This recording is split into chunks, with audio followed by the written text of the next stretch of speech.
Hello and welcome to another episode of Page Burners. We are working our way through the Malazan books in publication order, and we're reading the books by both authors Steven Erikson and Ian Esselmont. We're currently on Midnight Tides. Soon won't be anymore because today's the last discussion for Midnight Tides. We're discussing chapter 25 and the epilogue. It might be a shorter discussion because we only have the one chapter, but then also we get to look back on the entire book, so maybe not. Next episode will be a full series spoiler discussion because we have several rereaders on this group and we'd like to talk about how things that happen in this book pertain to the rest of the series.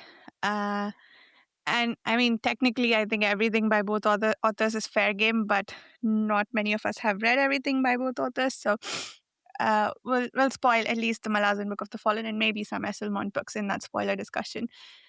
Coming up next is The Healthy Dead, which is the next book in the Bocklane and Corbel-Broach series by Steven Erikson. That we will read in 1 week. It's a pretty short book, so we'll just take 1 week to do that. And then after that, we'll do Night of Knives by Ian Esselmont. We'll finally meet our first Esselmont book. We took a while getting here, but because we're reading in publication order, but here we are. So, with all that said, we have the usual group of friends. They'll introduce themselves, talk about what they're most excited to discuss today. Maybe I'll do mine before I hand it off. I guess I want to discuss the notion of tragedy and bad things happening to all of our friends in this book. That's all. I guess Carl, since you're to my left in the group. Hey, I'm Carl. This is my second full time through the Book of the Fallen. And I think I am most excited to discuss the... this is going to actually kind of piggyback off what you were saying, Varsha.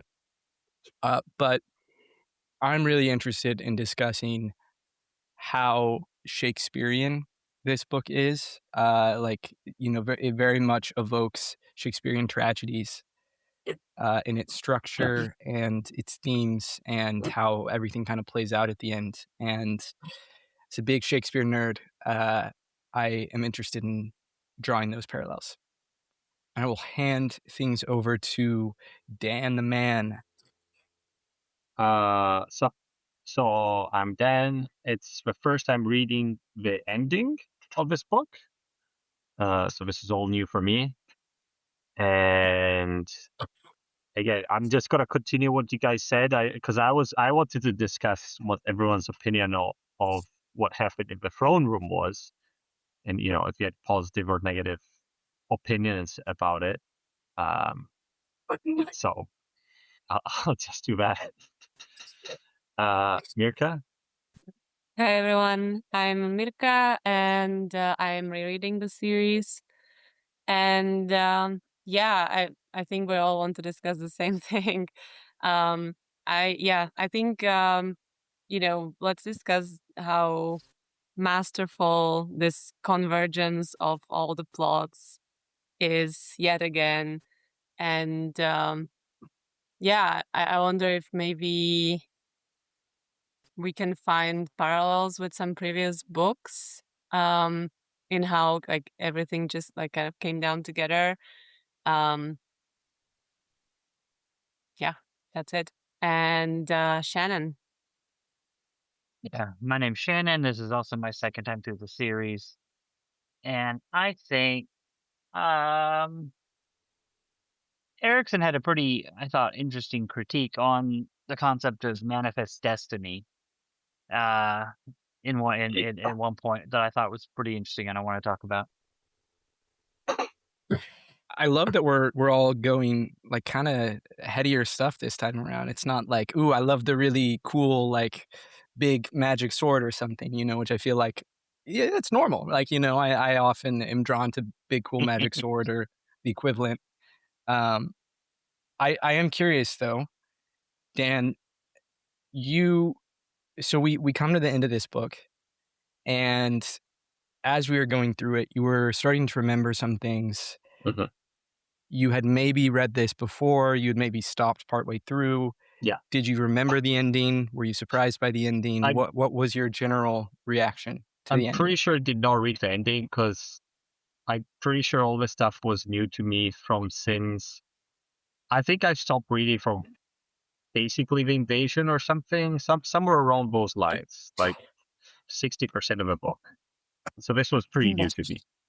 And it was kind of interesting. There were, I don't know, especially these last chapters, I have a couple of opinions on which ones were good, which parts were good, and which parts I didn't really care about.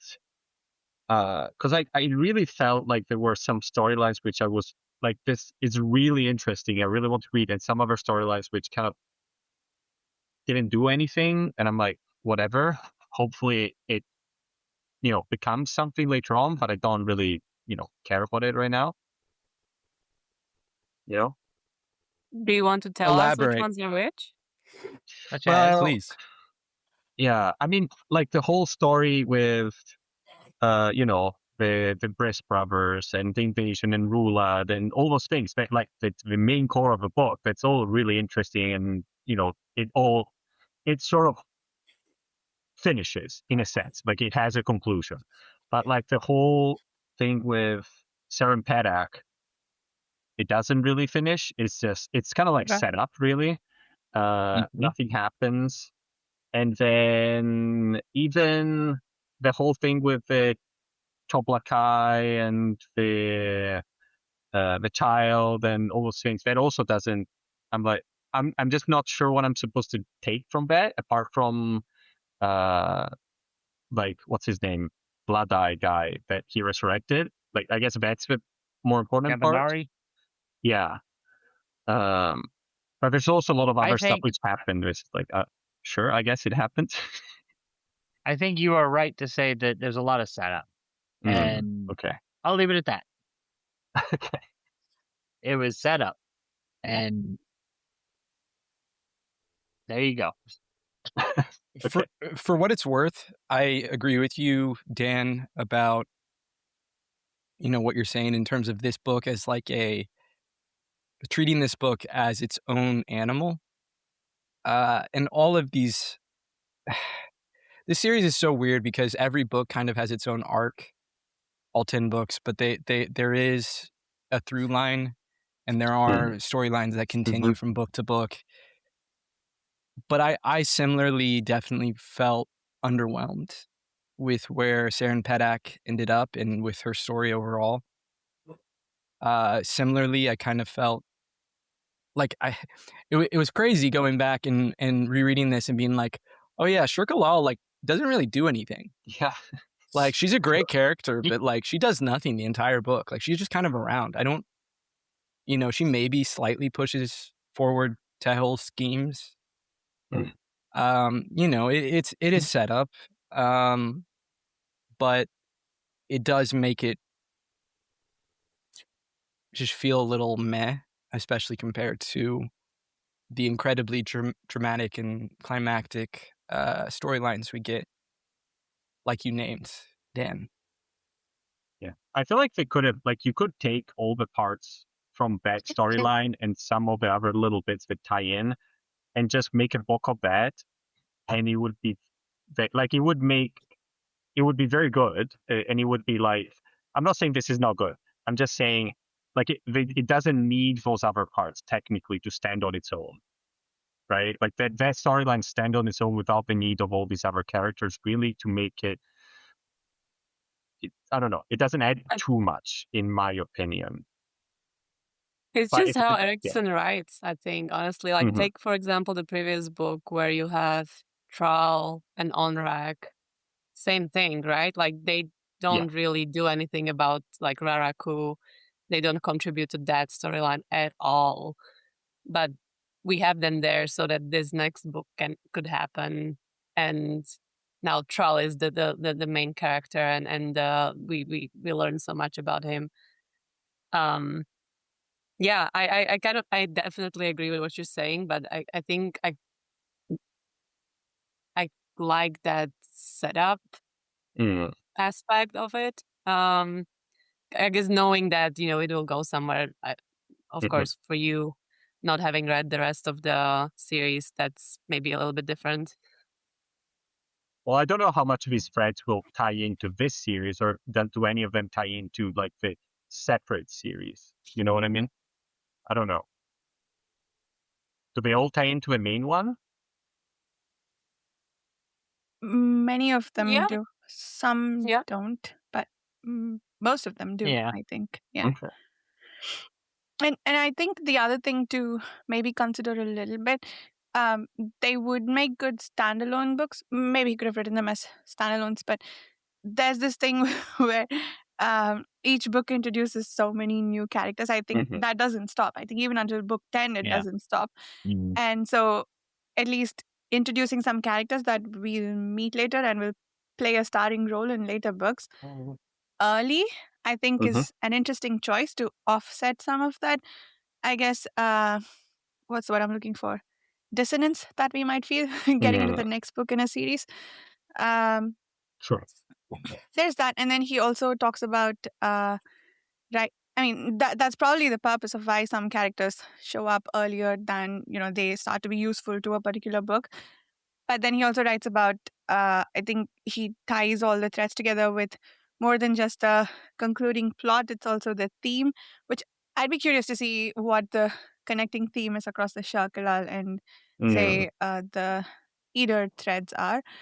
But there's also that with additional threads that he introduces. Some characters are introduced and we meet them later and they become important. Some characters are just for that book and for the sake of the thematic exploration. I don't think we've seen too much of that yet, but the later books do have those quite a bit. So that's, I think, another style thing that he does. I think it's just something also with this sort of type of books where you have so many different characters that you can't have all their arcs align. Like each arc will peak at different times. So all of these books, even the Game of Thrones ones, like where you have so many characters, there is a bit of whiplash between different chapters where you go from one thing to completely different one, and they're in different stages of their arcs, and maybe one is like culminating, while one is like, oh, it's just the normal, like the ascension part. So I think it's just like a function of the format of having all these different points of view, right? I agree with basically everything all of you are saying. However, the one thing I'll add to this critique, and I'm glad Dan brought it up, because this was kind of the big thing, the big negative for me upon finishing this book, which I loved overall, probably even more than I did the first time around. It is that, like, to use the example Mirka gave in House of Chains of Onrak and Trull, they still kind of have an arc, and their story's definitely not over. But like, I feel like you go on a journey with them, and you see them really changed, and you definitely get the sense that there's more to their story. But I didn't leave that book like dissatisfied with where their story went, as opposed to like Seren Pedac, who, like, there's some interesting stuff going on, but like some of it, I just think is like not well executed at all. Like her everything with Trull. I mean, that's such a big moment at the end of the book, and they even, like, Erikson highlights it. He's like, "Oh, I've in Trull's head, he's like, I've fallen in love with this woman. There's no reason. Like, I've like barely talked to her." And I just, like, honestly, I ragged on Whiskey Jack and Corlett, but at least, like, I could kind of see that develop. Like, this is like such a, like, ass pull of a romance. I mean, you can kind of see like where he references it a couple times, but there's no like real emotional development. It's like not really a part of the story until it is. And I mean, I think her chapters or scenes where she's traveling with iron bars in the Crimson Guard, I think are really powerful. And she has some interesting, like, philosophical internal monologues, but I just feel like a lot of her scenes are kind of just like wasted space. I mean, I could point to characters or chapters in A Song of Ice and Fire I feel the same way about, particularly in Feast for Crows, which also has some of my favorite stories.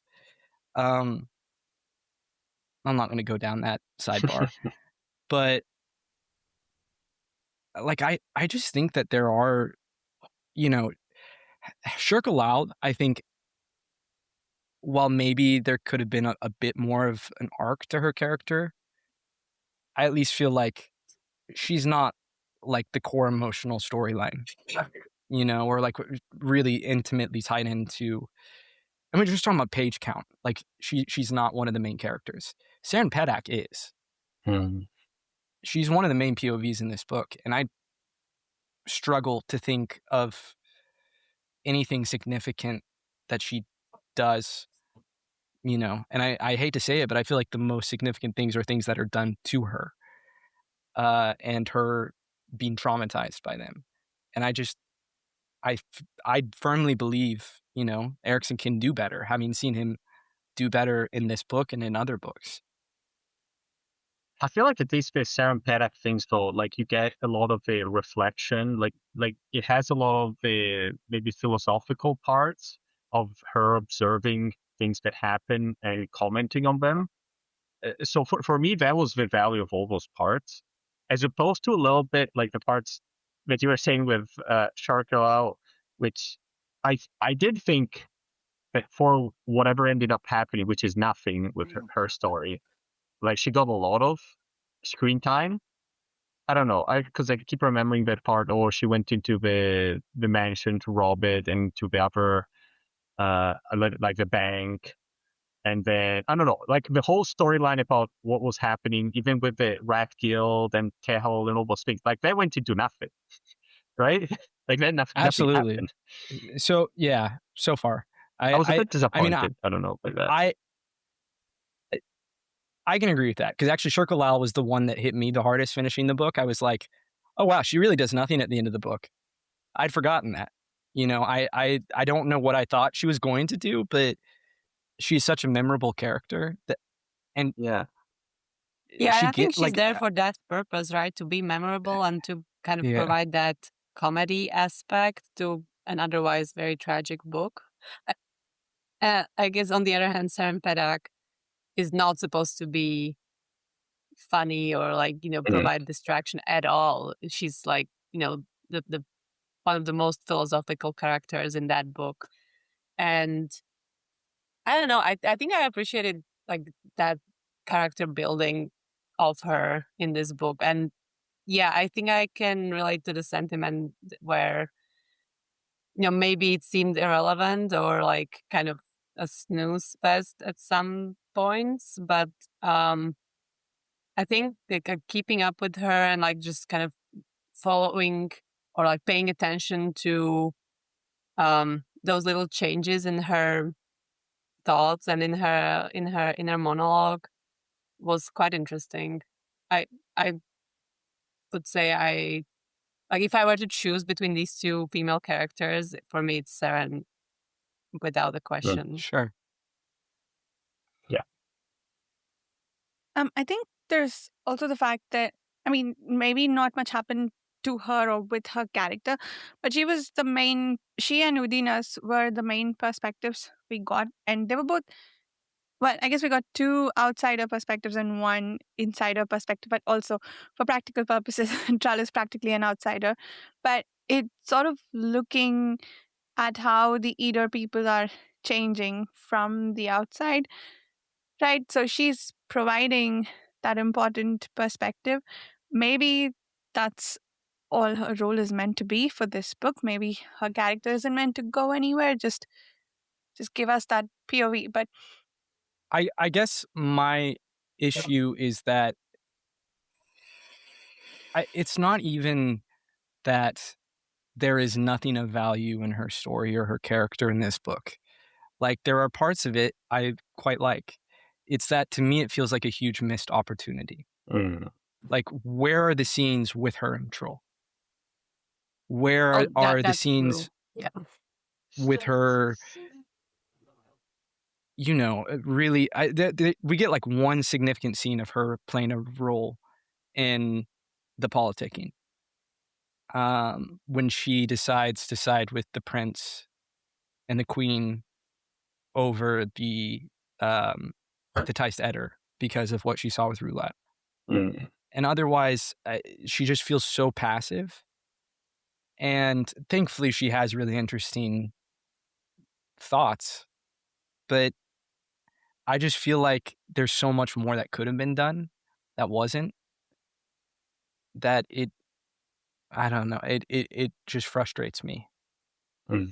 Especially again, because I feel like her parallel character is Udanas, who I feel like has such a compelling story all the way through and is so integral to everything that happens and still has time to give us all of the interesting philosophizing. I mean, like, even talking about Seren Pedac, like, what's the deal with her magic? Like, that felt underbaked. We didn't really see anything come of that. She absolutely has no role at all in the finale of this book. And I mean, that's almost kind of the point of where her character is at, is that she's like disconnected from everything. But I just don't know that that's like the most compelling choice. Like, if anything, I want to see the character who's like disconnected from everything, forced to make a difficult decision amidst the chaos of war, like forced to actually be a part of it. I just feel like there are missed opportunities. Don't you think it's on purpose though? Like her passiveness and her not making, like radical choices or being active in politics. I almost feel like that might be on purpose by Erikson to kind of show how, sometimes life just makes you like that.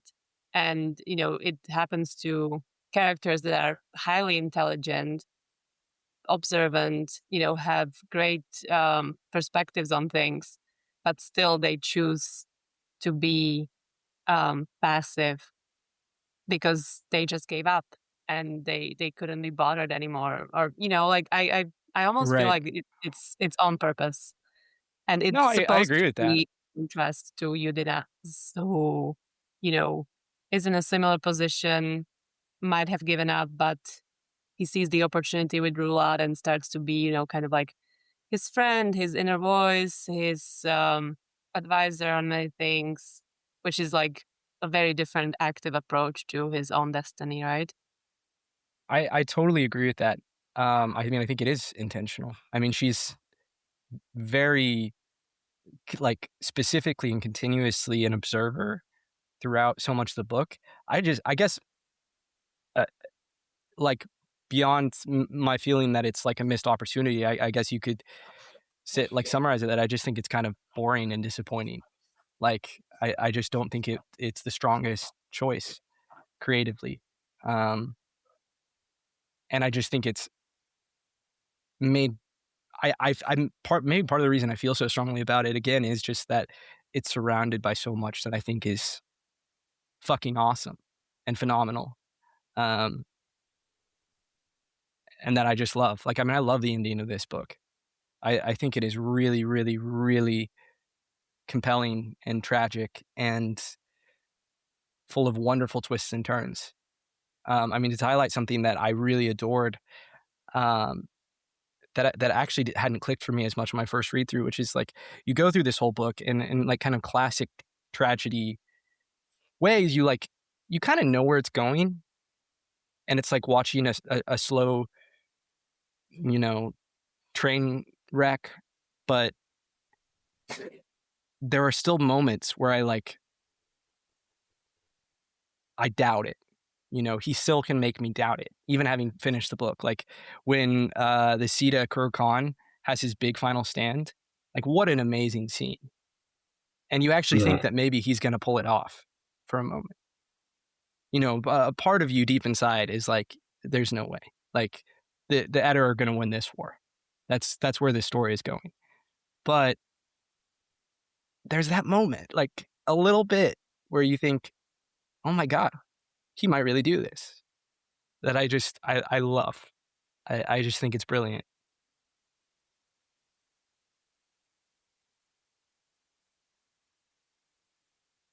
Yeah, I think so too. Like the main storyline, the whole Eater and, I guess Lefres sort of story is maybe it's my third favorite, like self-contained story of all of them after the, like the Grey Swords. I really like that story, and the Chain of Dogs. I think those are my two favorite. But I think this third one, like this is my third favorite actually, because it's really good. And all the characters are really interesting, and all the decisions they have to make are not easy, and you're not sure many times what the right decision is, especially at the end when, for example, like Trull, which is, he's the character on that storyline. Like his decision at the end, like, do I kill the Seda or do I not do anything? It's like, I can understand, like, there's no good choice, right? I really felt for him, and I really felt for a lot of the characters, and it was well built up, and it made a lot of sense, and it culminated all at the end in a very, I don't know, I really enjoyed it. Just wanted to say that. So I mean, going off of what Dan was saying there, what for you all, like, where does this book rank for you out of the first 5? Or the storylines in it, even, if we want to get more specific, like Dan did. I remember when I read the books for the first time, I didn't particularly like this book. And then I was reading the forums and, the discussions, and everybody ranked this book very highly, like maybe the first, the top one, or like very close to the top. And I was like, what? Why? It was not that good. And then I can't believe I thought that. It's like, what was I thinking back then? I don't know. I think like maybe, it needs a certain mindset or a certain age. But yeah, I really, really liked it the second time around, and now the third time around even more, I think.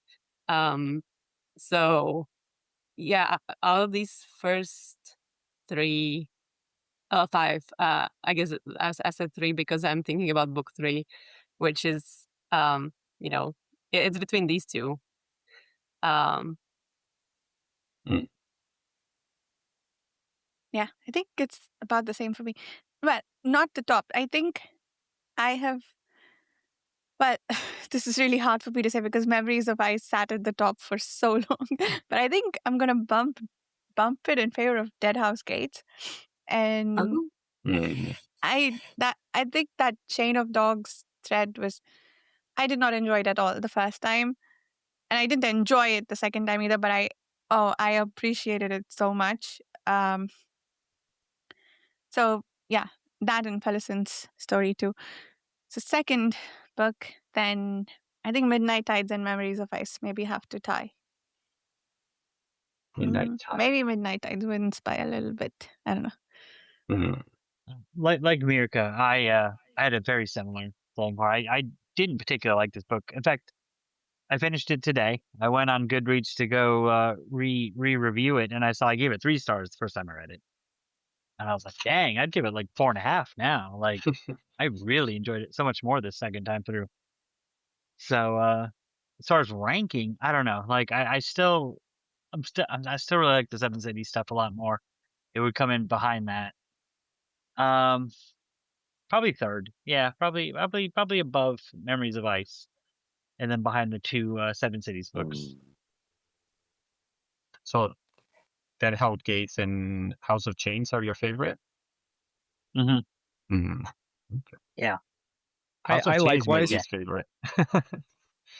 Interesting. See, that is how I felt about it. In fact, I think it was my least favorite book in the whole 10-book series on my first time through. And now it might be my favorite of these first 5, House of Chains. Right. I just had a night and day experience with it this time around, where I found it so powerful and so compelling. But no, likewise, like Mirka and Shannon, you were saying, I really kind of checked out and struggled with this book the first time around. I mean, I still think I liked it, but it was definitely like, I was like, you know, like I really liked Rhulad. I remember thinking his storyline was really great. And Udanas, I was really attracted to as a character. And Tehol and Bug, of course. But there was a lot that just like, I honestly, I feel it's as simple as we entered a completely new continent with a completely new cast of characters halfway through the series, and that just was really It's difficult. disappointing, right? Yeah. After those 4 books, you're like, I want to keep reading about these guys. There's nothing there, like the change from Gardens to Deadhouse Gates is like not even comparable to this. I see sometimes people be like, oh, they kind of like set it up, it's like, it's really shocking when you compare most fantasy series where like half the characters or like 2/3 of the characters are new in your second book, but like we still had a bunch of characters carrying over, so I didn't feel like completely lost. Here it was like, oh yeah, I finally have a hang of things. I finally have my like favorite characters. Like I'm trucking along, and then suddenly, all I have is Trull. That's it, and the crippled god, ironically, right? And like I'm excited to see more of the crippled god, but and I like Trull, but I don't know. But this time around, I freaking love this book. I mean, the criticisms that I have levied at it are like really my only ones. I really, really enjoyed it. It's definitely up there for me, probably right around House of Chains. I think there are aspects of it I like more than House of Chains. Like, I like that the politics actually feel like they're largely being done by people who are competent, and it's not just a bunch of idiots, like, so clearly pursuing a terrible doomed plan. It's like very competent people making mistakes that make perfect sense to me, creating a scenario where there's no winning. Because in a way, I feel everyone loses in this book. Oh man, it's so good.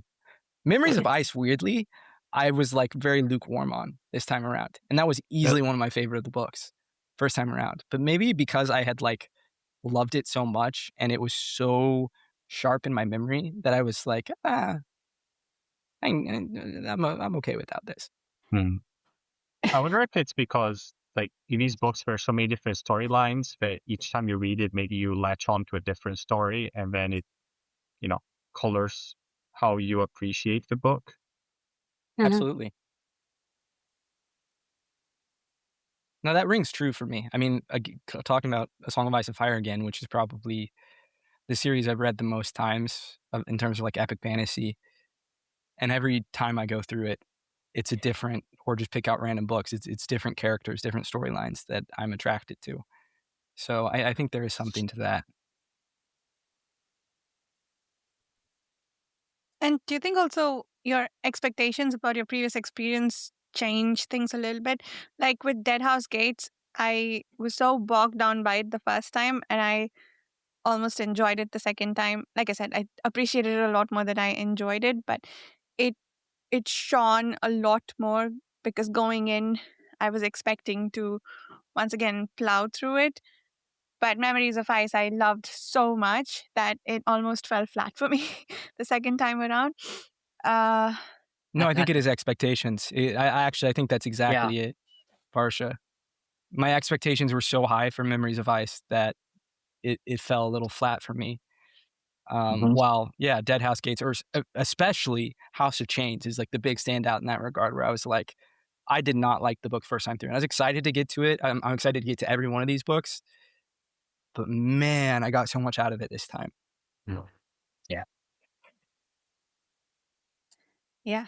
And I think even House of Chains, the things that I didn't really enjoy, like all the Pearl and Lostara sides that we got, they were fun reprieves the second time around.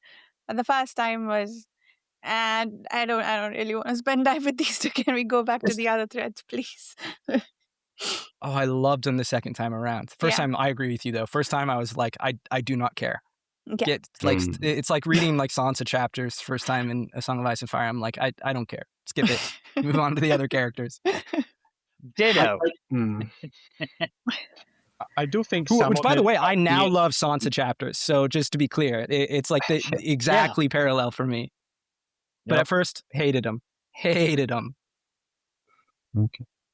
I do think some of it is due to, like, the first time you read it, you have no idea who these people are. And there's a lot of references to other things in the secondary stories, which if you're reading it first time, you're like, my eyes are glossing over a lot of like these random names and random things that happen. And like, I don't have no context. I don't know what's going on. I don't really care because it's not tied to the main story.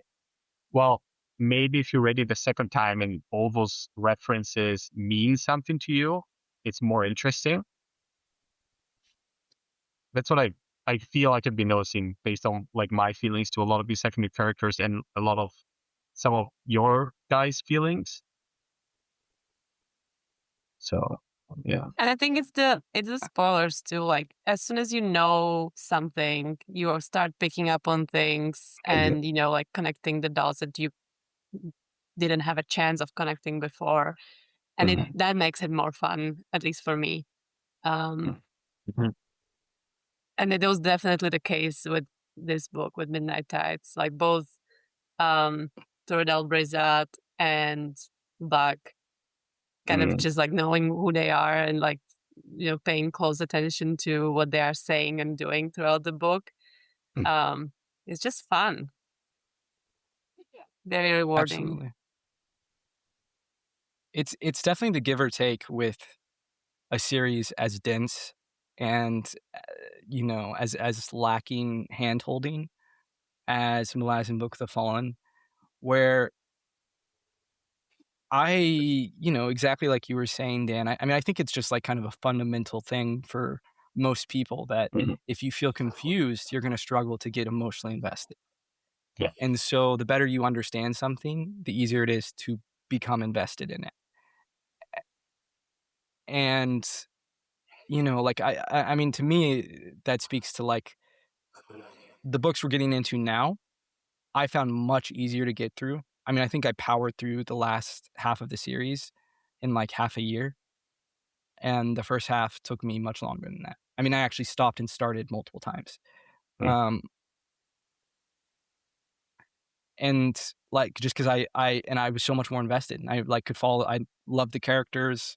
I could follow what was going on. I knew what the hell the world building meant, so Dan, I think you're absolutely right.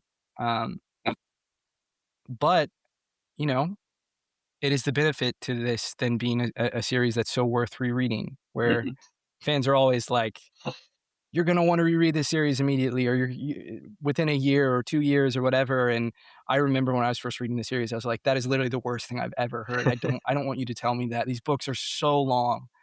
There are 10 of them. I cannot imagine having to reread these immediately, but it's like, you want to, it is just like, it's a whole different experience once you and part of actually it feel is like also, you understand I think, that as you are reading, you somehow Erikson manages to let you know that you are missing things, right? Like you know that this is important, but you don't know why. And then, like, I guess that's part of that urge to go read again, because you remember all those moments where you're like, oh, I should probably understand what that meant, but I have no idea. Damn it. Okay, let's move on. True. I don't think I've had it this, like, I've had it with other books this strongly. Kind of remembering that feeling of I'm missing things, but it's probably okay. And I really want to know like what that was about. Yeah. Yeah, Yeah, I'm it's not. probably the most. Sorry, go ahead. No, you go ahead, Barsha. No, I was saying I'm not much of a rereader, but this series, I think I decided 3 or 4 books in, I will reread. Well, I ended up starting a reread within a year of when I finished it, but I was going to wait a few years before I started a reread. Is that right? Did you really start a reread within a year? I think so. I finished. 'Cause- I started. started this group, late 2024? But we started the second apocalypse. Yeah, I finished The Cripple God, I think, a few months after we had started the second apocalypse. Oh, wow. I think. Did we really do the second apocalypse within like a year? Really? Yeah. I thought it was like a year and a half. It was, I don't know, I think it was like 25 discussions or something total. So, Wow. and we met every week. That's a series I It was not even definitely a full will year, I reread don't think. Yeah. Sorry. sooner than later. I was just Yeah. saying, Second Apocalypse, another one that you miss so much, but you feel okay about it. Mm. That I not in the same way as Malazan. It's different because there are fewer characters to follow. It's actually definitely easier to read in that regard. It's harder in terms of the prose, which is, oh my god. Anyway, we're not here to discuss I'm trying to the think second why apocalypse. it's different, because we're both like deep in the type of, I guess we're deep in different ways in what like the sort of things you're missing is, I guess. Well, I mean, they both do not go out of their way to exposit how the magic works, yes. all of the different world building stuff. That said, I think Malazan's world is just so much, like there's just way more factions that matter and political, weird alien governments and things like that. While the second apocalypse, like what's really tough, other than just like kind of picking up the world building as you go along, is just the prose style. I mean, because it's written like Malazan is written in a voice that feels like it was, written in the last several decades. While Second Apocalypse is written in a voice that I've never read anything. I mean, I've read a bunch of literary fiction at this point. I've never read anything written like the Second Apocalypse. Yeah. I mean, people say compare it to like reading like the Bible, and that's literally what I would like next compare it to. But at the same time, I feel like the Bible has easier prose to read than the Second Apocalypse. So I don't know. I guess it kind of feels like Malazan. I feel like if I read the whole thing, I can understand all these different references. Like it's solvable. It's a solvable puzzle. While the other one, I'm not sure I can understand everything. Yeah. Maybe yeah, that's for sure. Different. There's a head on a pole behind you. Yeah. I don't know. Okay. Anyway. One thing I wasn't sure about reading this ending part, because there's a lot of things that happen with the final battle. There's like a bunch of things. One of the things I did want to ask is like the Jack God, right? Because there's the whole storyline with the Jack and the Jack God. I don't understand. Yeah. Like they killed him, and that's it. Yeah, that's it. And then that's it. Like where is there some sort of meaning to it? And then really? I don't think and then so. goes off to kill the not the Segula, the something.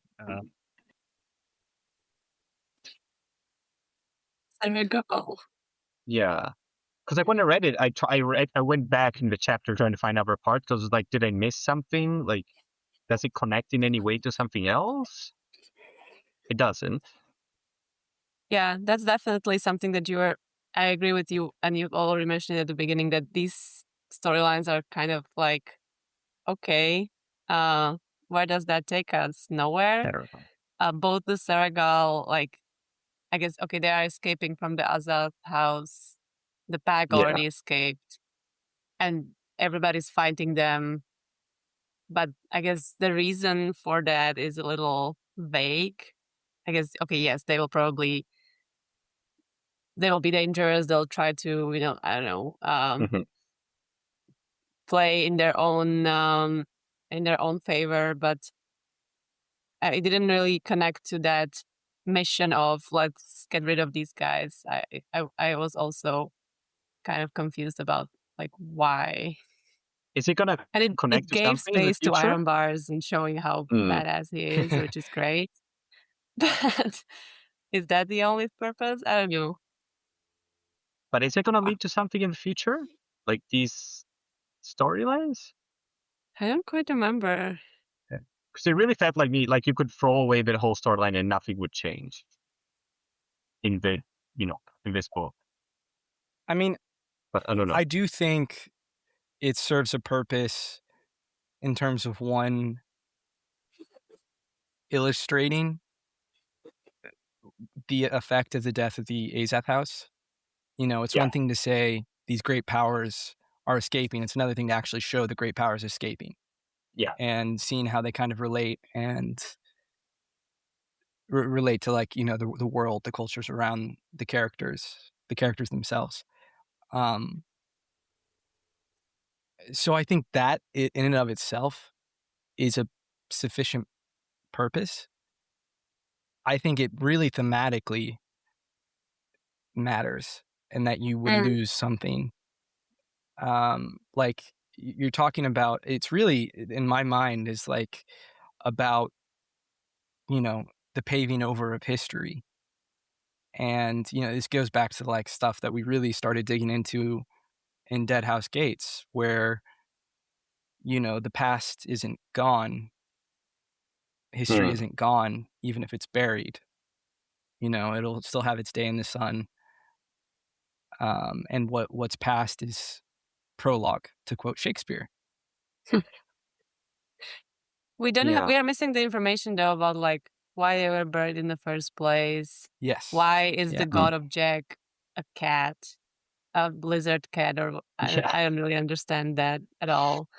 But I don't know, maybe it will come up somewhere sometime. There are definitely books that would make sense that they would explain that, like the Seregal gods. I'm guessing they might be mentioned in the Tablakai series. I haven't read it, so it's just my guess. And then we know Arcanus. that Jack are also mentioned in another series. So let's just hope that this will get answered at some point. Yeah, I really want to know who put them in there. Like, why are they there? Thematically, I can see like the colonialism, symbolism there, but like I want to know like factually who put them there and why. But I'm also okay not knowing. That Ublala was cool. saying that they fear them, they pray to them to stay away. I'm like, was it their own people, like who just turned on their gods? Theory. And there was also a dude who was throwing cow dung or something at the statues, right? Yeah. I just want some payoff for some of the things they're set up, because there's a lot of really interesting things that are kind of like vaguely mentioned, and it's like, they seem very cool, but again, it just doesn't end up anywhere within this book. So it kind of feels a bit like, I don't know how to say it. I'm being tempted, but I'm not. It doesn't climax anywhere. Yeah. Right. That's what I don't know how to say. It just feels a bit frustrating. Teased. It's really difficult. Like there's a fine line between like tease, which makes you like, I'm really interested in reading more, and like I really want to explore it, or like the tease where they're like, I'm feeling frustrated now. You know what I mean? And some of these storylines, I'm like, I'm really interested in reading more in the future when we get to it in a separate book. And some of them, I'm like, I wish it gave me a bit more right now. You know what I mean? I do, and I just don't feel the same way about these stories. I feel like they serve their purpose. Like they're not important enough that I feel like we're just being teased. Yeah. I just don't think they take up enough of like the page count for it to bother me. Fair enough. I don't know. I like to see, even if it's just put there, like I'm spending time thinking about it. I'm like, I'm preparing my brain to receive something. That's I fair. don't know. No, that's fair. And I just keep thinking about it. I'm like, I wonder. Yep. We'll have to see. Yeah. Do we want to talk then about the actual big finale? The tragedies. Let's do it. Let's start listing them. All the tragedies, all the terrible ways people died. And even when they didn't die, that sometimes that was even worse. Oh yeah. A part of me is almost So- like I'm glad Udanas is alive, but a part of me is almost like maybe it would be good for you if you were just dead. So you don't have to He deal with the wanted it consequences to, of what was done to so- you. Yeah, that's right. He did. That's sorry, Shannon, So- you're going to say something. Yeah, I was gonna. So if we're just starting moving into it, so what did anybody think about the revelation of Garen Everdick? And he really was killing all those people. Like he's been just massacring the city because they were rude or ugly or just any reason. I don't know. That was, to me, this was my big that was stupid. Yeah. Like I Yeah. don't know. This was, of all of the plot lines, this is the one that I was like, that was kind of dumb. Like, so he has literally massacred like thousands of people just for no really good reason. Like I hope there was something bigger behind that than that. It just like doesn't make any sense. Like I still don't fully believe it, because the numbers they were throwing out for how many people were dying, winding up dead, Yeah. makes no sense for this one guy to be doing that. Absolutely. Yeah. Especially like if he's like a god, I could maybe like hand wave it away. But this guy's just a guy. he's Yeah. just a guy. Yeah. And he He's comes just- to he's a just really guy, like anticlimactic and- end. Yeah. I agree. It's just dumb. Like if I thought we're he was actually just supposed to sending believe his that's what's thugs happening. around, maybe. That's how I interpreted it. But What'd still, you it say, makes no Dan? sense. It's just a lot of work for a stupid reason, I guess. I don't know. Yeah. His Yeah, I thugs- don't know how he, like I feel like it's like, oh, he's got this, license to kill, so but like that doesn't explain how he killed like thousands of people, like enough to like add feet and feet and feet, to the channel or whatever. Like that's ridiculous. And the assumption would be he's doing this himself because he just thinks this person's ugly or this person's rude. Yeah, I mean, even if we assume he sent his thugs to kill some of the people, I still don't know that the numbers are believable. And on top of that, his thugs don't have, the get out of jail free card. Yeah. So, Yeah. Yeah, true. and you're telling me nobody caught, like, if this group of people were like going around massacring random people in the streets, like, you would not be able to cover that up. Yeah. People would know No. very quickly, and it was treated like a mystery. And so I feel like if you're going to pay off the mystery, it has to be someone actually doing it very like secretly.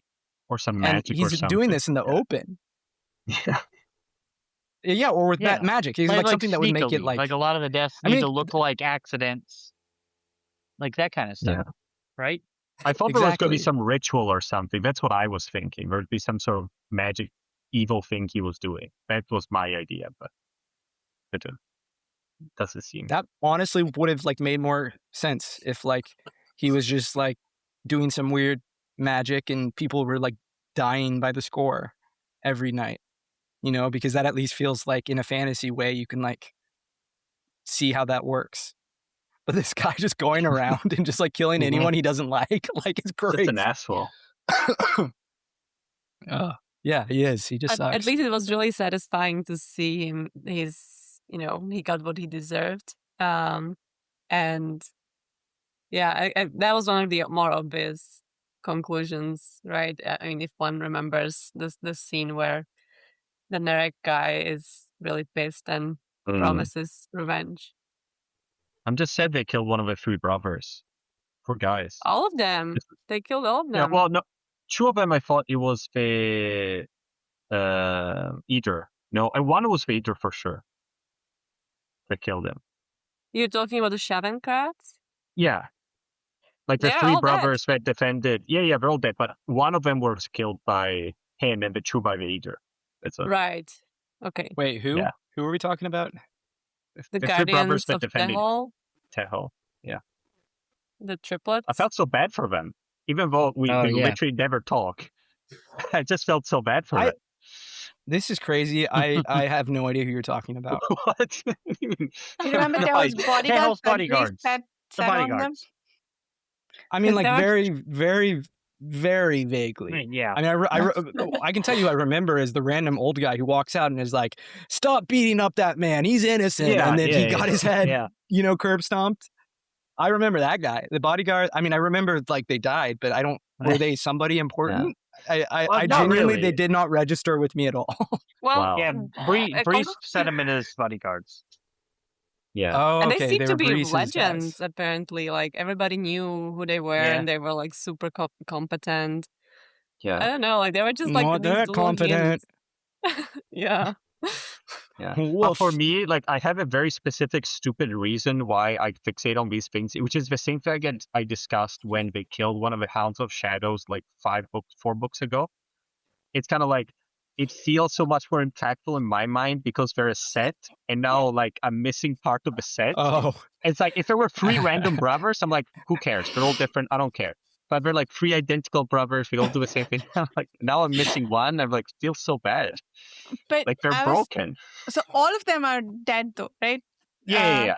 So I They're was so kind bad of in the relieved middle. when the last one died because I'm like, how is this one going to live with the grief of the other two? It's Yeah, better for him exactly. that he's dead. wait. That's So what I how was did they thinking. die? Hmm? This is He great because you he guys dies in all front of like the- clocked this, and I They just all missed died it. protecting Tehol, which is like really sad. And there were people coming for him at various Okay. points, and they like the last one I think jumped in front of the knife that was it Jaren Eberic? Spear, I think. Was it No, spear? I think it was What's that? a spear that an adder threw. Right. Yeah. The Right? second one was a knife from one of Second was a the spear. bugs, right? Hmm. The Which third felt one I bad. think First one was was killed by happened off screen. a bunch of eater. The second one got killed by a spear from one of Garen's guys. And then the Yeah. third one was the one that died with him, with the mob. Yeah. Yeah. It was sad. Yeah. I'm happy they all died at least. Because if only one survived, I'm like, how? Well, I don't know. It just felt bad. If only one survived, he always would feel. I would always Yeah. feel like it's missing something. You're right. It's better to wipe out an entire family than to leave one alive, because he'll be sad. You're right. Well, no, only if they're identical. If they're identical, they need to stay together because they make a set. So make you us don't feel the same way about the Pedac brothers then? The fact Oh, that yeah. They're all Um, dead except one. Yeah, That's fine. Yeah. That's they're fine not with me. identical. Yeah, that's fine with me. Like they're Okay. not working together in the same way in my mind. You know, I still get feel what bad you're about the saying. Hounds of Shadows. Like I Yeah. still feel bad about that. Something keeping you up at night about the Hounds of Shadows. Just missing. You know. I'll- Anyways, Talking about the Pedac brothers, Hull's death really got me. Oh, yeah. I mean, that he walks up and he's going to see his brother beat to death, the brother he thought would survive this. I don't think Yeah. he knows though. And then thank he God, didn't even see right? it. Yeah. Yeah. Small mercies. And then he just gets freaking killed by some random Narek who like curses him to death. That was crazy. That was so sad. So tragic. Honestly, so it is so tragic. Like, honestly, He I also- do feel like he kind of deserves to go out like that, though. Like, that feels appropriate. It's just so ironic. He was doing it all for them and out of his guilt for what was done to them. And then the Narek of all people come and decide to terminate him. I don't know. what did they I exactly get do? Exactly. why it was like necessary in the plot and kind of like it is a critique of his crusade that kind of drove him crazy and he took it too far potentially. But did he? I don't know. Like, Yes. okay. Okay. Like, he's siding with, like, he literally went from one conquering, colonial army to another. Like, he immediately, the only difference this time is these guys originally were getting colonized and then they turned into the colonizers. It's oh man, Hull was, I love Hull. Hull's a great character. I mean, I love to hate Hull. I think he sucks, but he is an awesome, complex, interesting character. And his death was very ironic and in like a tragic sense. But can someone explain why they killed him? Was it because of the initial thing he did to Viderek? I didn't completely understand why. I think they it's said something like, sorry, go ahead, Mirka. you go. I was saying, I think if I remember correctly, they said something to the effect that he's lost his way. So I think they were punishing him for siding with the Eater this time, like basically siding with anyone who's out for blood and out to conquer. I think so. But He why was specifically him? Why not? Like, I'm sure there's like hundreds of other people which did the same thing or whatever. Like, I think he was the only leathery who was with the Eater army, wasn't he? yeah. so they really wanted to punish a livery? Is that why? So Hull No, has history with the Nerik, right? He tried to help them but failed. But I don't think Yes. that's what they were punishing him for. Or was it? Well, actually, it's Well, okay. Now that I think about it, it's not super clear because they say he lost his way. Was it about the Eater or was it about what he did to the Nerik? I Which think they wasn't him specifically directly. Yeah. mentioned siding with the Eater in Oh, they did? that final Okay. in those final sentences before they Okay. kill him. Yeah, that makes sense. So he's really sad about what happened to the Nerik because of the research that he did. And so he's siding with the Tist Eater. I mean, but there's no what's the word I'm looking for? It's it's not a philanthropic reason, right? He wants revenge. He wants personal revenge for how he was used. So he doesn't care if the world burns as long as he gets his revenge. I think what he wants is to watch Lether burn, which in some ways makes him as bad as the Lethery were when they conquered Nerik. Yeah. And I think that's what they're punishing him for. But Yeah. why do they care? If it was a Leferi, I would like, okay, you betrayed me. I understand. But why do the Nerik care at this point? They might as well done it before too, right? It's not like much changed. So my because reading of that is that they're punishing him like they would punish one of their people who had lost their way, okay. because they had sort of adopted him into their tribe, if I remember correctly. That's I an see. interesting point. Yeah, that's an interesting reading of it. They explicitly say, because they basically said you're beyond redemption because you do not have forgiveness in your heart. So I think the point is they're at the point now where there is no excusing his actions. There's no turning back. He has crossed the threshold, and now he must be judged for it. Okay. It's even And more before ironic then, it wasn't too that, late. like, this all would happen with or without him. I think. I don't think he was that crucial to the Eater army, and it's just the levels of irony. They're killing me. Yep. It would all have happened. He would have had his revenge if he just stayed out of it and kind of observed or didn't necessarily promise loyalty to Rhulad, but he did, and then that got him killed. So do you think it would have not been satisfying for him because he needed to be the hand that wielded said justice? And so there is a certain element of hubris in there, which I haven't read a lot of Shakespeare or mythology to say, but I think one of the things that happens is you get punished for hubris. And so so I wonder if there's some of that elements in there.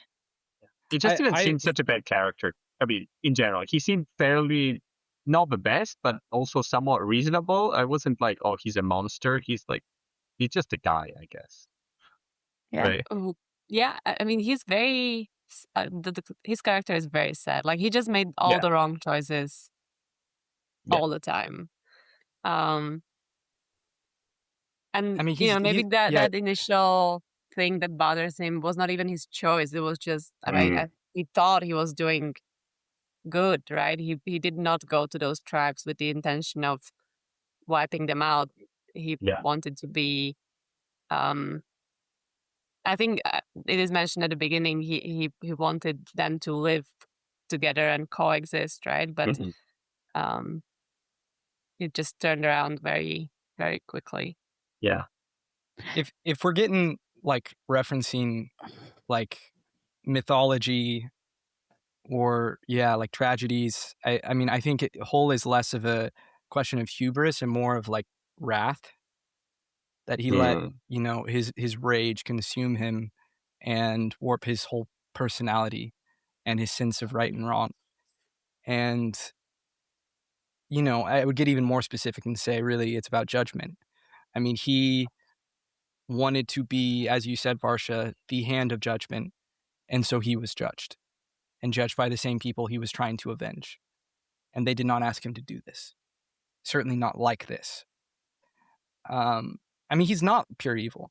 You're right, Dan. He's not pure evil. He is just a guy.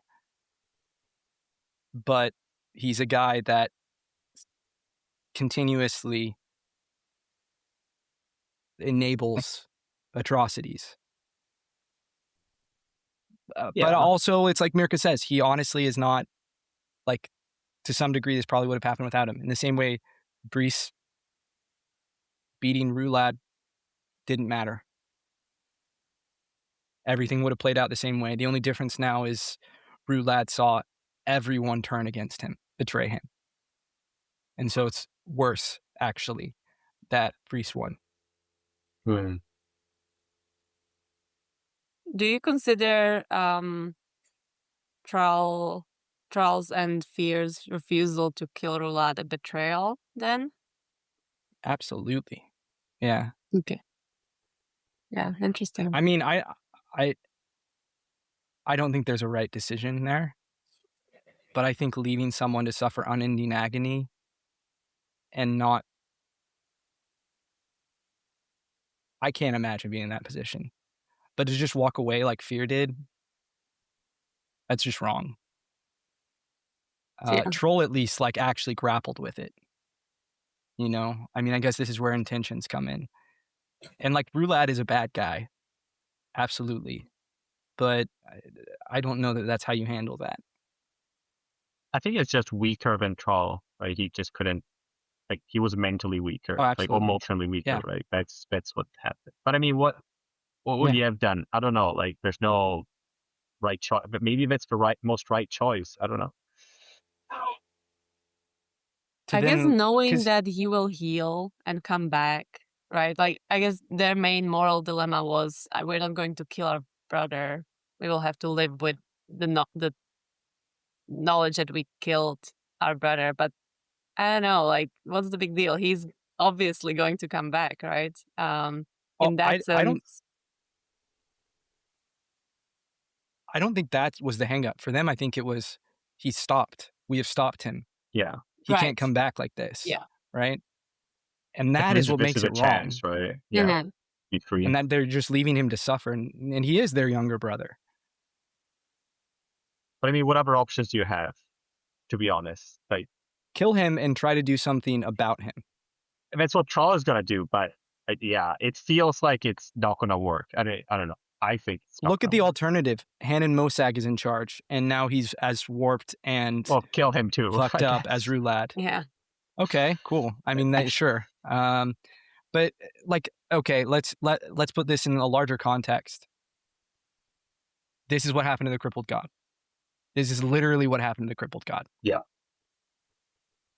It's the entire moral dilemma of the whole series in that scene.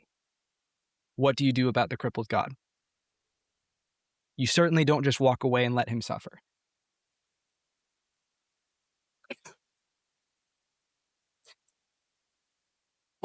Yeah.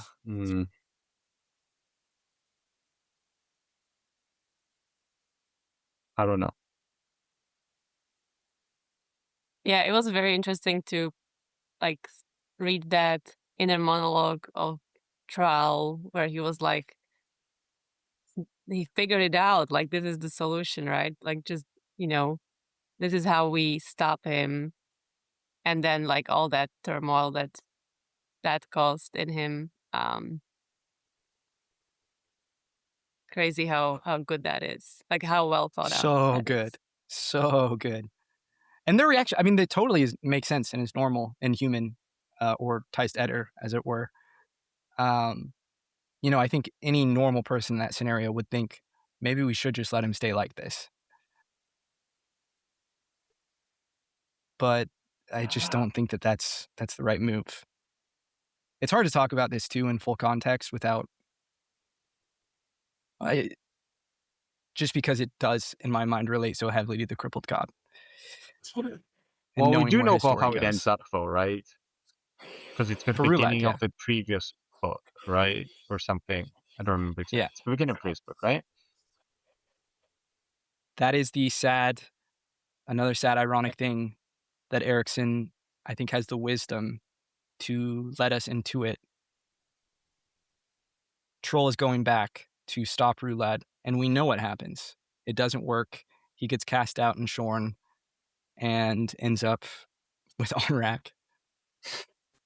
I mean, even if we didn't know, though, I think it was pretty, I don't know, like in my mind, it was like, it's 100% not going to work. Yeah. It just, yeah. Even just because they left him there too long and they didn't kill him, like even that betrayal was going to destroy any trust that there would exist, I feel. Absolutely. I think it is meaningful that the only person who shows Rhulad any tenderness and any compassion, any care, any love after he dies is Udanas. And Udanas is, through his actions that way, actually stops Rhulad from being even worse. Yeah. Like he contains the horrors. Right. Like I think that is very purposeful and meaningful. Some of the best writing in this book. He basically his stood family against doesn't. the crippled god, right? Like Udinas against the crippled god is single-handedly crazy. Yeah. And just he was by being winning. a kind person. Yeah. Yeah. He was actively steering Rhulad away from his corrupt counselors and towards acting more compassionately to other people around them. Yeah.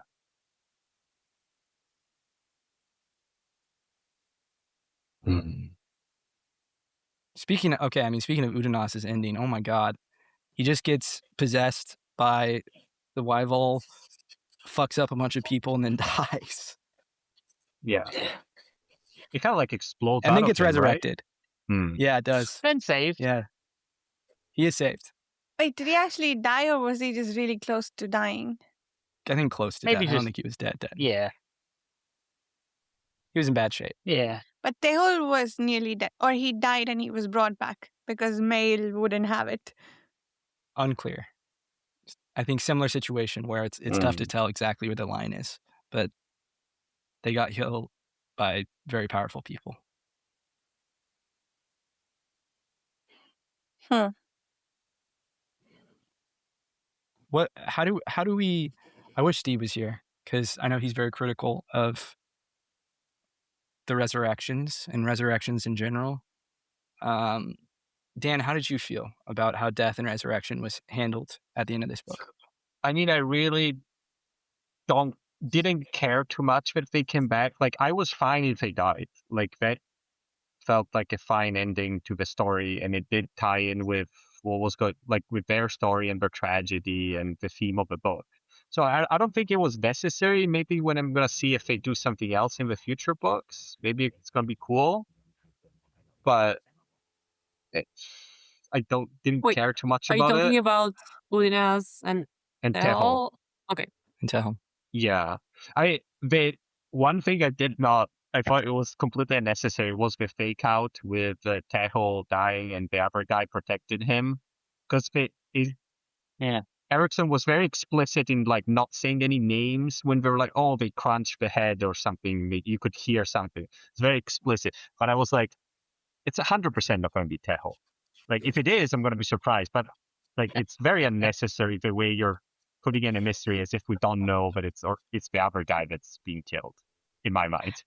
You know what? On my first read, I was sure that all of them, like all three brothers, are going to die. Like I did not really think that it could go any other way. Like that's a classic tragic ending, like all three of them dead. And then I was very surprised when the whole kept going.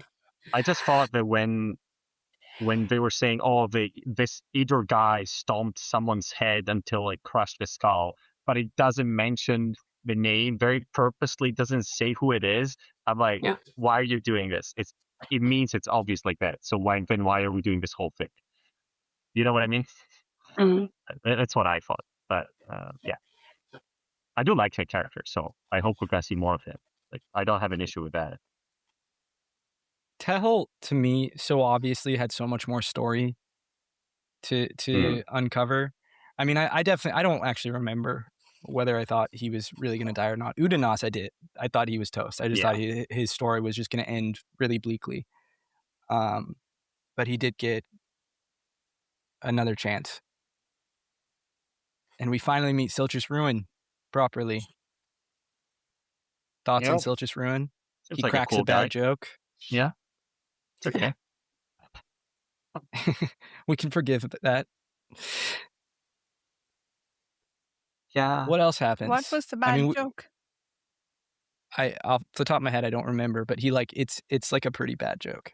It's like, why are you still laying here or something? Is that what you mean? Or no? I don't remember. It's like drawn out because like he's like very serious, and then suddenly in like one of the scenes towards the end, he like makes some random joke. It's I forget. It's like a dad joke, or like a dirty joke. I forget, but it's like it was very like low hanging fruit. But I actually kind of appreciate it because I don't know. It just feels very Erikson to like undercut the like super serious, badass immortal who finally breaks out of his undying prison, you know, and you know, looks really cool. He's albino and he's the brother of Animander Rake, who's our goth, edgy bad boy. And, you know, he just makes a bad joke at the end of it all. I like that choice. Yeah. What do you, don't know Dan, much about him. What do you think is coming next for these characters? I don't know. It did feel a bit like the part with iron bars and Sharkalala and all those things. It did kind of feel like the beginning, the assembling of like a D&D party a bit. And, you know, we're going to go in the ship and do some crazy, wacky shenanigans somewhere else. So I assume that's going to happen. We're going to do some weird quest on their own in the next books. And then I assume Rhulad is going to become like the big bad guy in some of the later books, like being invading other. I think there's been some sort of mention about it in the other books. They're like, oh, there's something bad happening around there, like across the ocean. So I feel like it's setting up for some sort of an invasion by him, which is basically a proxy for the crippled god, you know, attack or invading. So I assume there's going to be some war with that. That's my understanding. I know what Seren Pedac and Thea are going to do, but I assume there's going to be a storyline with them going into Warrens or doing some other thing, doing their own quest to, doing their own thing, I guess. What about Tehel? I don't know. I mean, I would be fine even if it ended here. Like, I don't know if he needs a super huge arc doing things. Maybe we're gonna see him like we saw. Fuck, what's the fat guy's name? What's the fat guy? You know what I'm talking about? Krupp. Yeah, Krupp. Maybe we're gonna see him like Krupp like pop up a couple of other times, but not be like a main character. That's what I'm. Well, thinking. what about his plan to destroy the Lothari economic system? I mean, it's done, I assume, because there's no more. No. No. I assume Why would you think it's done? Well, I don't know, because either society has a completely different set of values and a completely different set of, you know, rituals and structures. So I assume they would impose some of that. So it wouldn't be relevant anymore. I might be wrong, but I guess we'll have to read on. I guess so.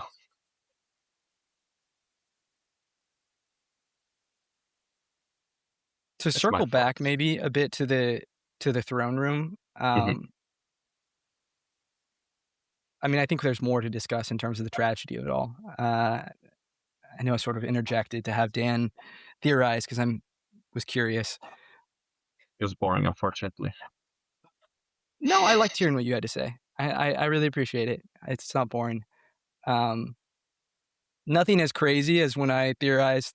Actually, I can't say that because that would spoil stuff for the second apocalypse. Never mind. Anyway, yes. It would spoil something by how wrong I got something. Anyway, this book is so Shakespearean. It's crazy. I mean, everything from like the ironic, tragic endings to the like Breece drinking the poison cup that was not intended for him by accident. I mean, that's straight out of Hamlet. I loved his use of like, you know, and creating these like parallel characters, you know, that reflect each other. And in this case, I'm really thinking of like how the brothers, the two main sets of brothers, really like it's just such a classic Shakespearean way of storytelling, intentionally creating these kind of clusters of characters or individual characters that are kind of a, you know, a light and dark reflection of one another, and seeing how, you know, like all the best tragedies, you kind of know, you don't know exactly what's going to happen, but you know everything's going to end poorly. And they sort of repeatedly tell you that. And you know that like a lot of people are going to die. And frankly, I think before this final battle starts, I think it's pretty clear that the Edgar were going to win. Like, I just don't think, you know, the Lotharii really had a chance at that point. But that's not really the point. It's about exactly how it plays out and the drama and the dread you feel knowing of just how poorly things are going to go. And then the misunderstandings. I mean, everything with Rhulad is brutal. That Udanas was ripped away, and then Mayan, that she ran away and added to the betrayals. And we had the mystery of like who gave her the dagger that she used to kill herself. And it turned out, you know, they thought it was Udanas. Turned out it was Featherwitch, which is such a great reveal. Featherwitch's story is like chef's kiss, I think. Like, hate her character if you want, but if you want to talk about a side character who has just like a wonderful, interesting arc all the way through that ends with a nice little cherry on top, Featherwitch. Oh my God. I had totally forgotten about that. And it's, and now she has like the hots for the errant. So we'll have to see where that goes. And the finger of Breece. That's right. She has the finger. She has the finger. Wow. Yes. Sorry, go ahead, Dan. No, go ahead. Yeah, I was going to say, I think, the tragic part of it all is not just that everyone dies, it's how they die too, right? The inevitability of it all, the irony. No matter, I guess maybe irony. No matter how hard the fight you put up is, something small and stupid can kill you. Like the poison that killed Breece. He just won a fight against Rhulad, and he had a plan for keeping, for not losing to the Eater. And the king, meanwhile, goes and decides to poison himself and everybody else while he's at it. And I think we covered some already, Hull, Benedict, and the three brothers. Those were less tragic. I think those just happened. But the guy who came to save the whole, he got his head bashed in.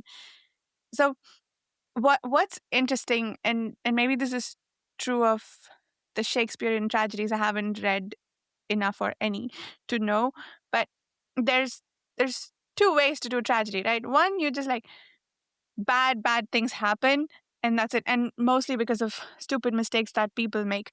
But the other way is bad things happen to people, and it's nothing they can do to control or prevent it, which is what happened to pretty much all our characters here, which made it that much sadder.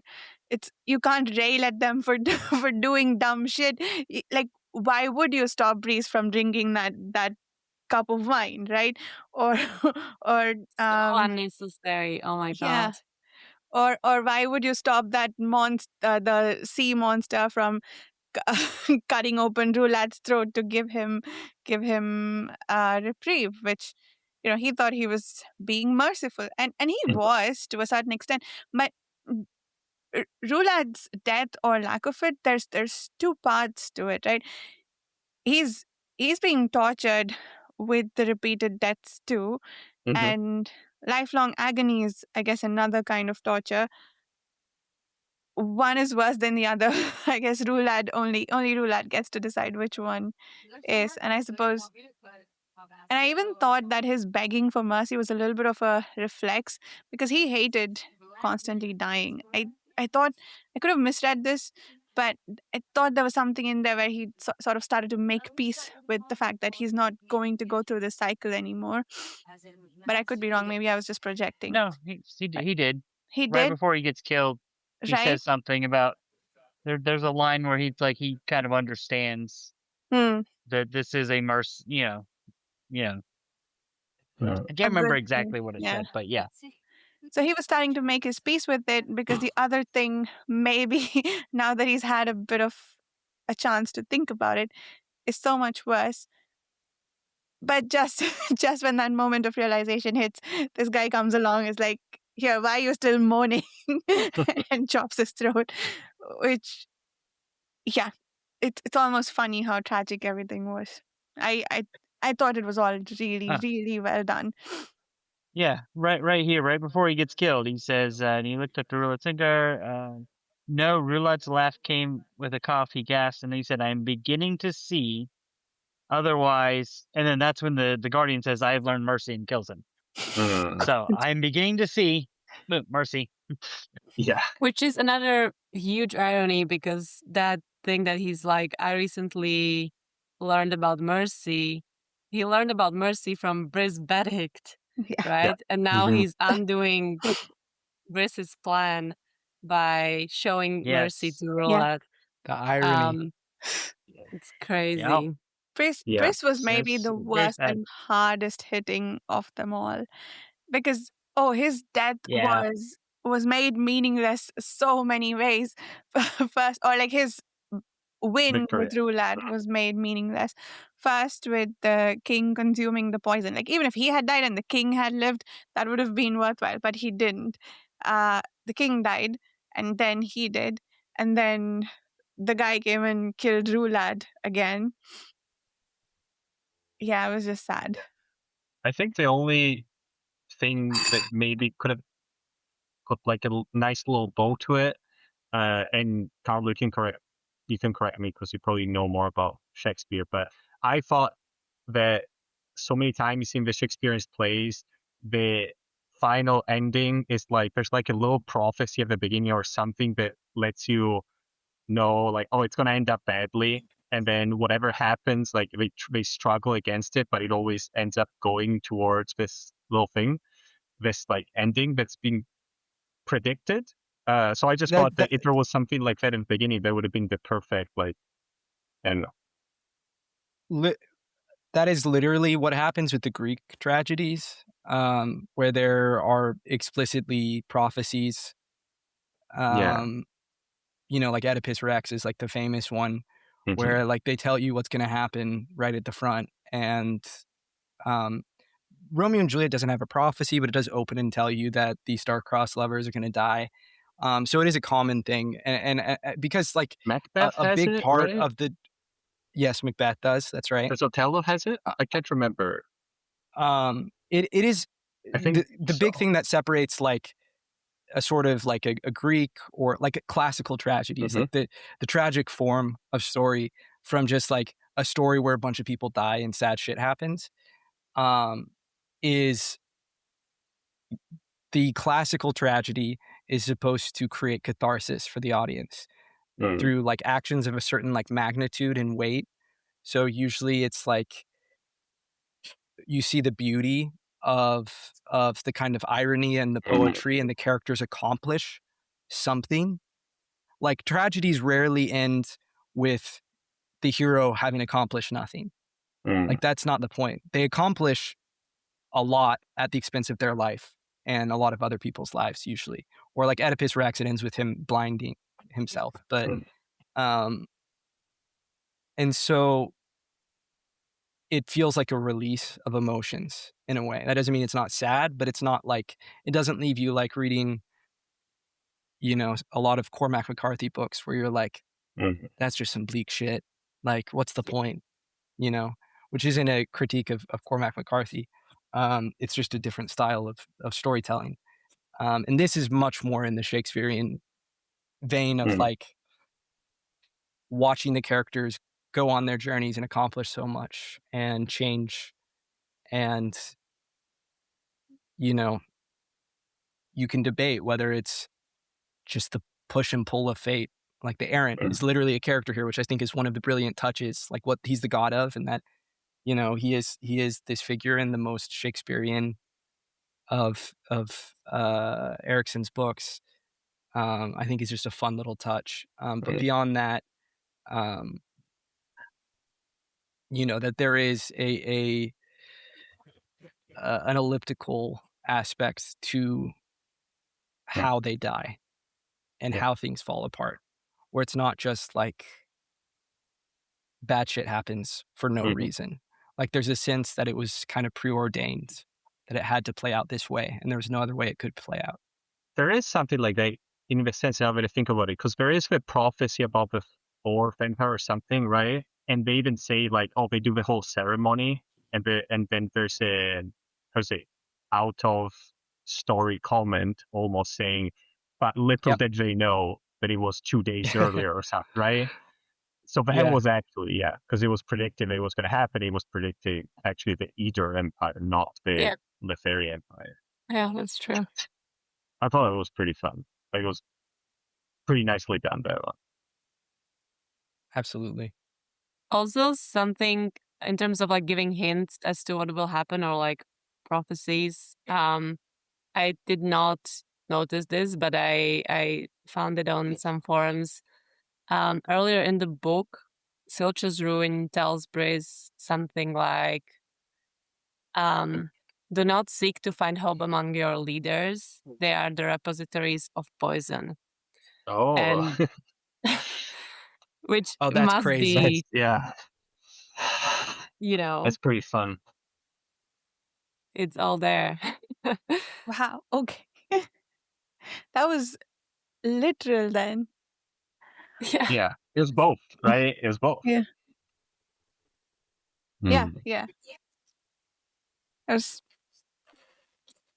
And I think, Carl, you mentioned the errant was in the room, like what the character struggle against his fate, and he was there, just bearing witness.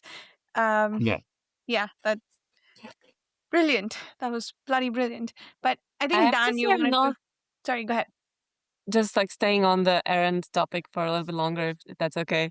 It is very confusing though, like what actually this character is trying to accomplish this whole time. And maybe it's nothing. Maybe it's just like he's pulling and pushing for the sake of it because that's his nature. But yeah, I spent some time thinking about like what was if he had a motive and what it was. Because you know we see there's a scene where he protects the citizens from Hanan Mosag's magic, right? Like in that scene he's the good guy, and then we see scenes where he's definitely not the good guy. Where he's potentially orchestrating all this for years and years. So I guess even after all those, like all 3 times that I read this book, I'm still not clear on what was his mission or intention. Anybody has any thoughts? I think he wants to preserve the system. which is because he's like which the system? Letheri system. But that's not going to happen with the either taking over, is it? This is the problem talking about all this without getting into the later books. Well, okay, yeah. Maybe. We can talk about I it next think week when we do the full he is- series spoilers. He is the god most explicitly associated with their economic system, which is really the foundation of their entire civilization. Yeah. And so the question becomes, can he maintain, is that system... Okay, well, I mean, what I'll say is there are multiple times early in the books where people speculate if the Letheri economy is so powerful that it will subsume the culture of the Eater. Well, And I so d- I I never think understood- he is playing both sides in that regard. I think he just wants to maintain, like, it's why he can't allow everyone to be genocided by the Tuanai mass, because if they are, then the system can't exist. There Where has are to you be taking something that remaining. connection between him and the economy from? I'm not sure I'm getting that. Chance, his relationship with Chance, Mm. and they like pray to the errant and associate, like, think about the errant and talk about the errant when they're talking about their I think- economics, trying to make money, the stock market they have. Yeah. I think the errant, I think he's just all about himself. And the chance, I think that's, the economic system of Lether is kind of a bleed through of that. And I think you're right. I think, they mentioned earlier, Iron Mars mentioned how, like, I think it was Iron Mars mentioned, like, there was one god that was only here, nowhere else in the world. And I think that's, he's kind of set himself up in his kingdom as, I'm the god of this kingdom. Hmm. Interesting. I think part of the I think this is purposeful, is that he isn't the god of, like, currency. Like, he is the quiet,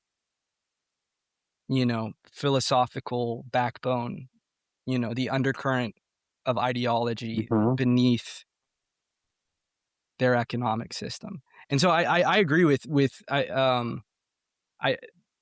Shannon was saying, that I think if you're going to, like, summarize it, I think he's just there for himself. And for himself, what that means is creating this system of worship and power that he's created, that he enjoys, that is ultimately all about him and what he stands for. It's interesting, David, you mentioned it, because, like, if we're taking Letheri as, like, the capitalist sort of system, like, that's what it's supposed to represent, then I don't think they would, like, chance is not, like, the core of capitalism. In theory, if someone is supporting capitalism, he wouldn't say, oh, it's all random. He would say it's like meritocracy. It's all about, like, the best people who are going to rise at the top and they're going to make the best decisions, right? You can say, obviously, if you're looking for the outsider, you can say, no, that's not true. What happens usually is just if you get lucky, you get rich. If you don't get rich. But for someone inside the system, I would think they would, I don't know, have a different god, not the god of chance. What do you think? I think it's more, his greed. Like, it's the greed of him that bleeds through. Because that's ultimately, at least from what I could tell, as far, for him, like, that's, he's greed. I mean, that's. Yeah. No, I agree with you, Dan. But I think that's, and they bring this up in this book, actually, at least once, where they have a conversation about how, like, people, are talking about, well, you're in Lether, you're, like, if you're smart with your money, you can make more money and get out of debt. And, they don't use the word meritocracy, but, like, that's, like, what they are talking about. And it is, like, very openly critiqued as, like, the great lie of this system, that it's not in any way an equalizer, that it's all about greed and luck and power. literally conquest, right? I mean, that's how they maintain their system, is by continuously conquering people. It may or may not be able to maintain itself without that sort of subjugation. So Yeah. Yeah. Makes And sense. and going to what you were saying, Carl, Feather Witch, I think our very last thing with her is she's thinking about, here it is, the day in which the kingdom was conquered, and a day in which that which was conquered began its inevitable destruction of the conquerors. For such is the rhythm of these particular tides now, with the coming of night, with the shadow drew long. So it's he's saying, for what is the Tist Eater, is it not until midnight? All is turned Okay. away, silent, motionless, awaiting the last tide. So, it's like the system of Lethrus is going to destroy the Eater. That's what she's thinking about. It's very title And that's not the quoted, first time this Midnight has Tide. popped up.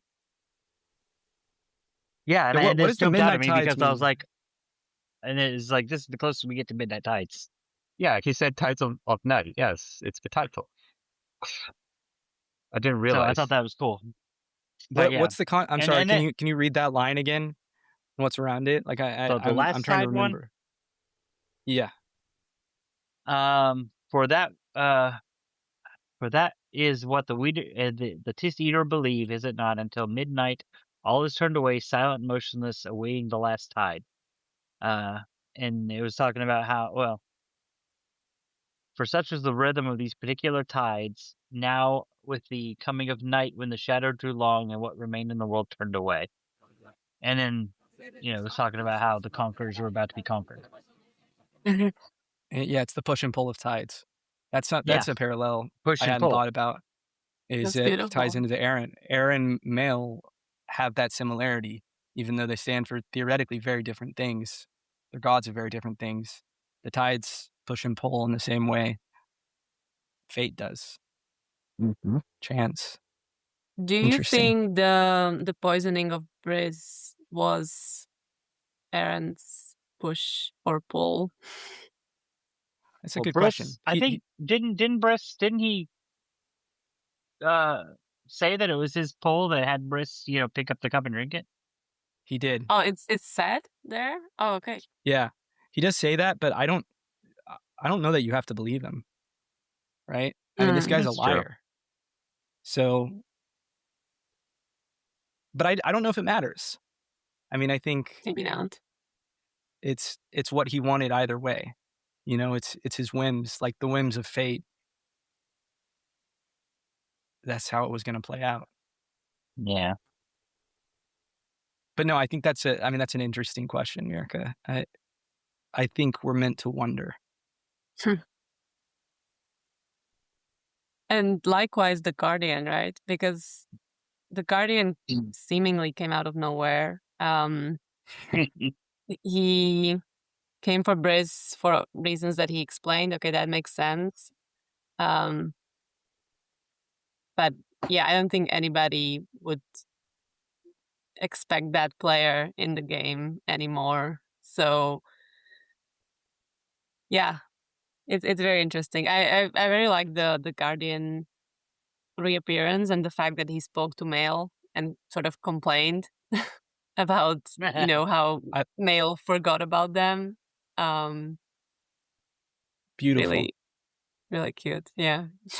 I love that character and his little mini arc, his appearance. Yeah, it's just amazing at the ending there.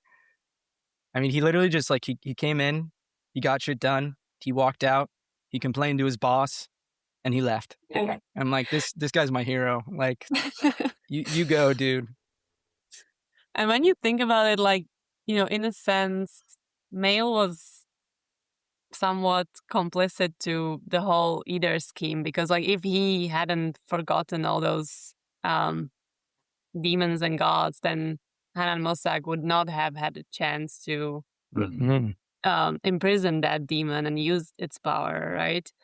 That's a great point. It's a little like a circle in a way. That's a really great point. Would he still maybe have been able to do something with the crippled god's power in the end, even if they didn't have. I wonder. I guess we should talk about presumably. crippled god. That's a good point. That's the absolute ending, right? Yeah. Well, I did want to mention before that, like, they reveal what's in the bags that he was carrying around this whole time. That was like truly horrible, and I really enjoyed it because it was very horrible. Sounds bad.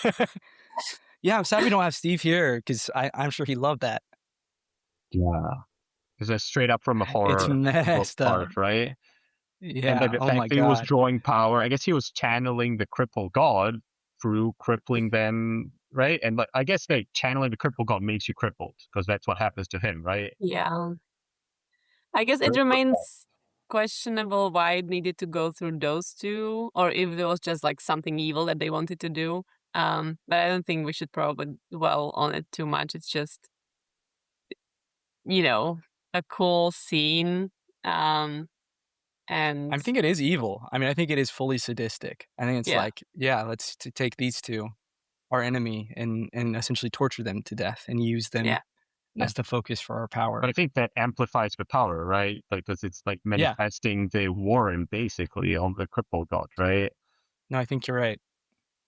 That's a great point. What did you guys think of the ending?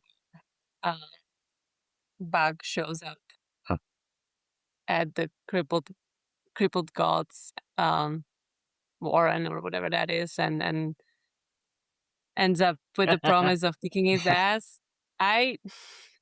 Hold up. There's one thing that happens before that, which is Wither. Wither is all the names. They confuse me. They all sound the same. Whittle. Yeah. Whittle. Because we got Wyval's, Wither, and you get Wither, and you got Whittle. What? Yeah. Okay, I don't know. That guy. Yeah. The Mekros guy, the blacksmith. Mekros. Yeah. He pranks the crippled god. I mean, it's like a really mean prank. Like he like actively hurts him and like sets his tin on fire. Drops hot coals on him. But like, absolute baller move. Not gonna lie. Yeah. Love that for him. Also the fact that he got inspired by the Nags, like who were destroying their own nests, and he's like, well, they were trying to tell him. Yeah, it's like he realized that's what they were telling him was knock it down, build it up, knock it down. That was fantastic. I thought, the last half of the epilogue was amazing. Just Whittle's boss move, Sandaleth being kind of left, open mouthed at everything that just happened because she was just mocking him about his prayer and everything. And then, and then Mail showing up and promising to kick the cup of God's ass. I just loved it. I love it too. I didn't like that, honestly. Like, it was just a little out of place for Mail. Like, we're seeing him throughout all this book being like very knowledgeable. I mean, he must know more about crippled god than just this is a bad guy, I need to kick his ass. And like all the topics of compassion and kind of like understanding people's motives and then trying to kind of like look at things but through their eyes. I don't know, like it was very superficial, and I understand that it's a very cool way to end the book. And also, like, another reason why I didn't like it is because it was done before. Quick Ben did the same thing previously, and it always leads to nothing. Like, what's the point of, I don't know, kicking his ass or like beating him senseless? I don't know. Actually, the reason I like it is because I can't. Never mind. That's going to veer too much into spoilery stuff. But I think because of the purpose it serves within the larger story, I think is really meaningful and subversive and interesting. That said, I also disagree about Mail. I think it's perfectly in character. He's not a compassionate person. He's an asshole. He's a dick. He blows people up, He was embalming. He revived his buddy. He did not revive the other dead guy who got his skull squashed. I think that's because Tehol wasn't dead. I think Jalas died and Tehol was close to dying. Oh, maybe. I mean, listen, I don't think he's the worst guy ever, but we don't ever see him being like overly generous or nice. He's the one who sent iron bars to kill the pack. Like, yeah, we don't really know why, but he's a tough SOB. Do we know why? He cares for cattle. No, it's because they don't want the eye mask coming down on him. That's right. There was a reason, but he does care for cattle. You're right about that. He's helping people for no money, like no salary. He's like doing the embalming thing, and people ask him for blessings. He gives them. I don't know. I think we saw plenty of situations where he was compassionate. It was being hyperbolic, maybe. He's wrathful. How about that? He's vengeful. When people wrong him, he does not give them another chance. He blows them up. Right, but okay, let's talk about it next week. Okay. Well, yeah. Okay. Dan, how did you feel? I mean, it's not a spoiler to say that like he's not going to kill and finish Crippled God right now, right? No. Yeah. Clearly not. But like, so what is it for? I don't know. I don't know. I didn't care about it. Can he kill the Crippled God? I just thought, like, we didn't need it. It would have finished nicely with just Tehol and Bug, I think, and that part just did that. I was like, whatever. It's my fault. Varsha, what are your thoughts? Yeah, I think I had the same question you had, Mirka, about like, why would you want to beat him up? He probably knows what's up. Was he at the first chaining? Do we know if he was at the chaining even? Potentially. One of them is he must have. I don't think he cared, right? Like he may or may not have been there. But I'd like to see what it is he wants to do about the Crippled God. Are we to believe that all the gods of this world just really hate the Crippled God? Probably. I think that's what we need to believe right now. But also, I was hoping there's more to it than just, I'm going to go beat this guy up. Maybe I'll have a good chat with him. Okay, but think about like what all the Crippled God just did. All of the destruction that he caused.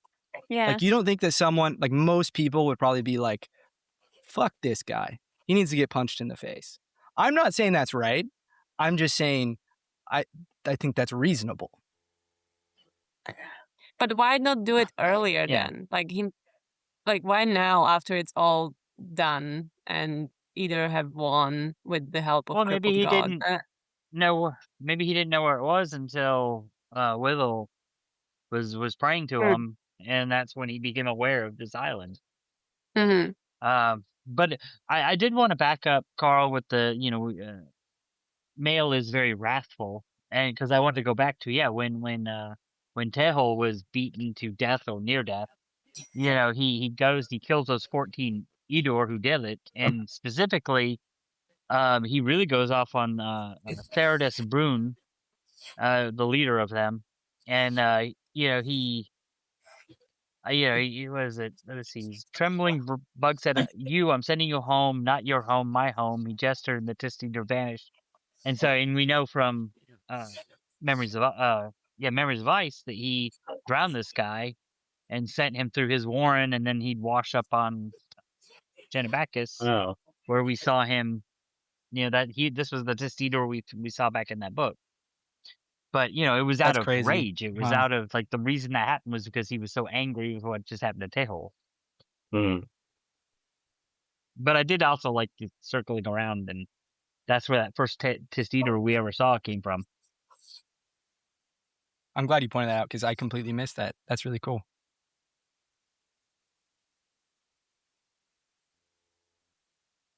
I think that scene, though, I will say, serves a very important purpose for the series as a whole. Really? Yeah, more for the Crippled God. Yeah, the male scene. More for the Crippled God than male. Okay. I look forward to talking about this next week. Tell us about it next week. That's full spoilers for sure. So I think we sort of brushed upon all the subjects that each of us wanted to talk about. Did anyone have burning things that we didn't get to from our initial list? Uh, I think, did we talk about your manifest destiny thing, Shannon? no, we Oh, didn't. we didn't. Yeah. Yeah, that's... I was looking for it real quick. Where was it?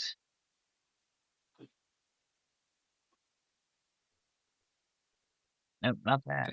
Anyone else has a quote handy? We could do just like, I imagine it's Yeah. going to tie into quotes, so that might be a good little transition. I I, for don't one, have have my no book quotes. with me, but I don't think I have quotes. What was the epigraph on this one? I think it was No, pretty here. good, actually. Yeah. I did the epigraph for 25. I wondered, it was this thing attributed to Fever Witch. Is that connection to, is that like similar to Feather Witch? Like, is this somebody similar somewhere else in Letheris? She developed such a bad fever that she's now Fever Witch instead of Feather Witch. I don't know. I just wondered if like Fever Witch, Feather Witch, Oh. and I thought of it Hmm. maybe as like, how in the course of history, the terms and words become something else just because someone heard it wrong and repeated it wrong to someone else. It seemed to me like that a little bit. yeah. Like there is something F something witch, and it can be fever, feather, whatever Well, else. didn't they talked about earlier in the book how Feather Witch was like a title, and I don't know. I've already forgotten. But like I remember that was like a thing, like, oh, her name's Feather Witch. Like somebody picked up on that and was like, oh, this is the title of something in Letheris, important, involving Yeah. prophecy. And then so we see this Fever Witch also talking about prophecy. So I just thought like it's got to be connected somehow. I lied. I do have quotes. As far as mine, Mm-hmm. so it was, let's see. Yeah, the Eternal Domicile, a title of such profound conceit as the, let's see, who was it? Yeah, so it's Trull Sangar. So Trull Sangar could only wonder what bred such certainties, what made a people so filled with rectitude and indulgence. Perhaps all that they needed is power, a shroud of poison filling the air, seeping to every pore and every man, woman, and child, a poison that twisted the past to suit the mores of the present, illuminating. So basically, this is where I realized that Letheris was Erikson's criticism of America. Really, like that's the capitalist thing was always there, but we've got this parody of capitalism, and now we also have Trull Sangar kind of like pointing out how Letheris has this whole manifest destiny thing where they believe they're the center of the world and the eternal domicile and this all of this going on, and I don't know about everybody here, but I'm in America. I've grown up in America, and that's kind of like home baked into our mythos, that we're somehow better than everybody else in the world, and we're this great kingdom, and I couldn't help but think of that while I was reading this. And it is kind of a poison because, like we should strive to be that, but like to come at it as if we are that and everybody should bow down to us. Like that's terrible. Like that's the opposite of what it should be. So anyway, that just gave me a lot to think about. I'm really glad No, an I think American it's brought great. this up and not me. No, you're absolutely. I agree with everything you said, Shannon. And it similarly kind of ties into when they were talking about destiny earlier in the book about how destiny sort of becomes the excuse. Yeah. If you're always destined to win, always destined for X, Y, Z, it can excuse any number of tragedies or atrocities. And what's interesting is Erikson, I believe I heard him in an interview say, everyone always talks about America and compares that to Letheris, but he was specifically thinking of the British Empire in the age of colonialism. And I think I think that sense of manifest destiny and all of that and the city on the hill and that kind of like American mythos and the kind of evil legends underlying, you know, our history is I do think we inherited, you know, from the English Empire, because that is literally what we were born out of. So I think it kind of was a big part of it. Certainly not everything, but you know, I think that's where that manifest destiny and everything comes from. Okay. Because it's the narrative of empire. I mean, Rome had a Yes. similar story, right? They thought they were the best, and they had to civilize, you know, the rest of the world. Yeah.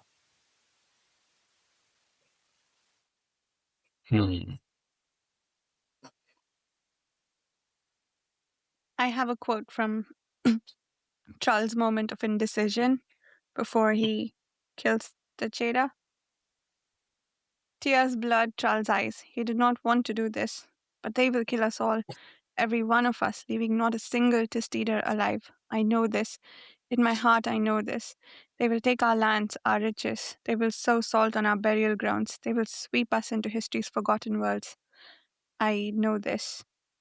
I thought that was brilliant, because he's really fighting against himself here to decide what to do.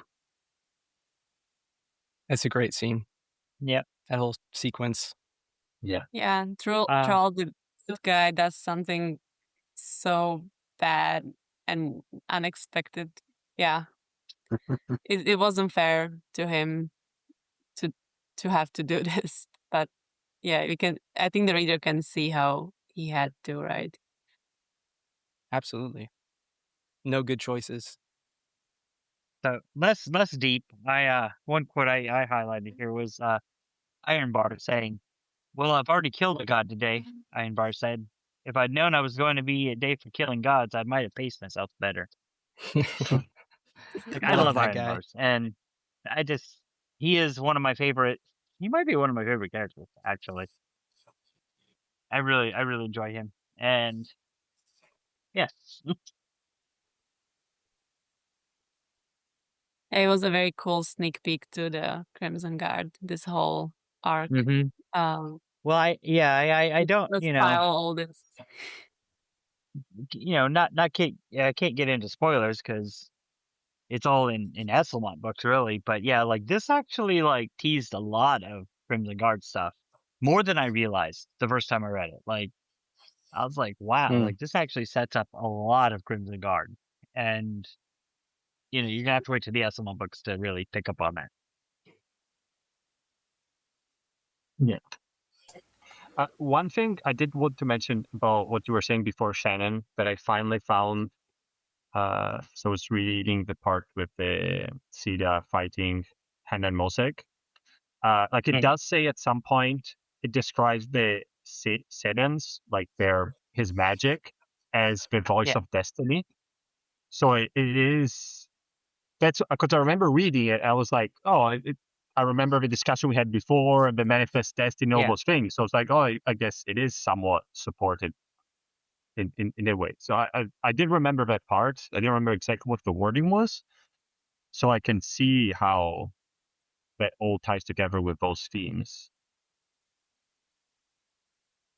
Cool. Yeah. That's really cool. Thank you. Yeah, for pointing that out.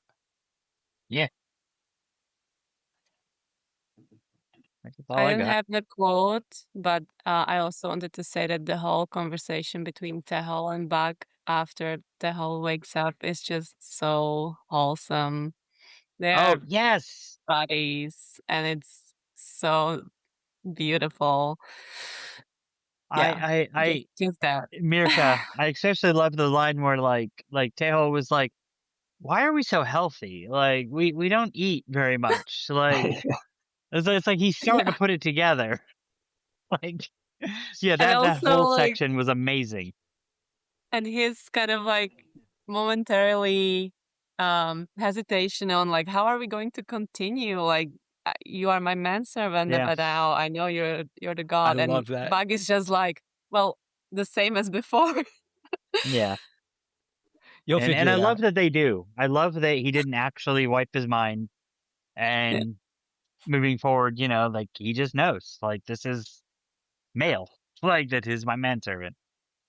Wait, did he or did he not? I couldn't figure out because I thought he didn't. But then He did Tehol not. says, I wanted He to did not. remember the names. Or not names, I think about Reese. But then he wouldn't know that Bug had the capability to wipe his mind Yeah. if he didn't remember that he was a god. Okay, fair enough. There's a quick line where he just says like, "Why didn't you wipe my mind?" And then it moves on. I think it might have been the epilogue, Yeah. was it? Or right before the epilogue? But no, he definitely didn't. Like, he knows. Oh, this one. My association with you, Tehol, has been an unceasing delight. You resurrected me in the pleasure of existence, and you cannot comprehend how rare that is. It's like, like telling someone you love them. It's beautiful. Very nice. I wish someone told me that. That would be amazing. Right? Think about it. So true. If someone is planning a wedding vow anytime soon, then my association with you has been an unceasing delight is a good one.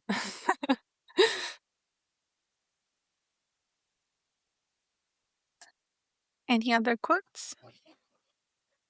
I don't have any. All done. That's a wrap for that book then. And we'll be back. We're halfway Spoil- through, guys. Yeah. Oh, yeah. Halfway through the Big 10. Big 10. Less than halfway through the whole series. Yeah. Far less than halfway through. But we're getting there. Next up is the spoiler discussion and then the Healthy Dead. If you'd like to chat about the book with us, please check out the Patreon forum. That's where we post some threads for discussions, etc. Thank you so much for listening, and we'll see you soon.